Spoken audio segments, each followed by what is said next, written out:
Janasena party జిల్లా కార్యదర్శి అల్లాడ సురేష్ ఆధ్వర్యంలో శుక్రవారం అనకాపల్లి జిల్లా నర్సీపట్నం నియోజకవర్గం నాతవరం మండలం శాంతినికేతన్ పాఠశాల వద్ద మెగాస్టార్ చిరంజీవి 70వ జన్మదిన వేడుకలను ఘనంగా నిర్వహించారు. ఈ వేడుకలకు ముఖ్య అతిథిగా హాజరైన జనసేన పార్టీ నర్సీపట్నం నియోజకవర్గ incharge BC corporation state director Rajana Veerasuryachandra cake cut చేశారు. అనంతరం విద్యార్థులకు బిస్కెట్లు, చాక్లెట్లు పంపిణీ చేశారు. ఈ సందర్భంగా సూర్యచంద్ర మాట్లాడుతూ మెగాస్టార్ స్వయం కృషితో అంచెలంచెలుగా ఎదిగి ప్రేక్షకుల మధ్యలో చెరగని స్థానం సంపాదించుకున్నారని, కోట్లాది అభిమానులను సొంతం చేసుకున్నారని కొనియాడారు. బ్లడ్ బ్యాంక్ స్థాపించి ఎంతో మందికి రక్తాన్ని అందించారని చెప్పారు. చిరంజీవి మరెన్నో పుట్టినరోజులు జరుపుకోవాలని ఆకాంక్షించారు. అందరికీ నమస్కారం.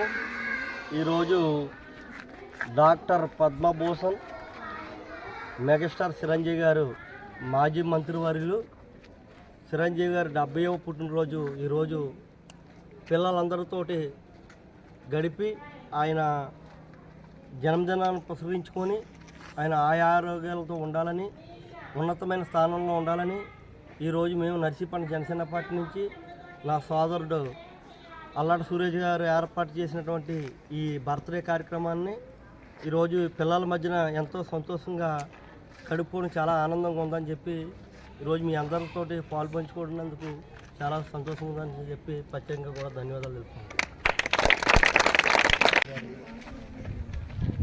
ముందుగా ఈ కార్యక్రమానికి ముఖ్య అతిథిగా ఇచ్చేసిన సూర్యచంద్ర గారికి, అలాగే పంచాడ హరినాథ్కి మరియు శ్రీని గారికి, ఇక్కడికి ఉన్న పెద్దలందరికీ కూడా నా ఉదయపూర్వక నమస్కారాలు. పిల్లలందరికీ కూడా నా శుభాకాంక్షలు.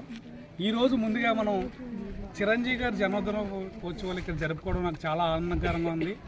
చిరంజీవి గారి గురించి రెండు మాటలు మాట్లాడుకోవాలంటే, ఆయన మంచి వ్యక్తే కాకుండా సమాజానికి తన వంటూ ఒక కృషి చేయడంలోని, తర్వాత ఒక మనిషి ఒక ఎదుగుదల ఎలా ఉండాలనేది మనం ఎక్కడి నుంచో కాకుండా చిరంజీవి గారి యొక్క జీవిత చరిత్రని చూసి మనం నేర్చుకోవచ్చు. ఇలాంటి చిరంజీవి గారి యొక్క జీవిత చరిత్రను కూడా పాఠాల్లో పెట్టాలని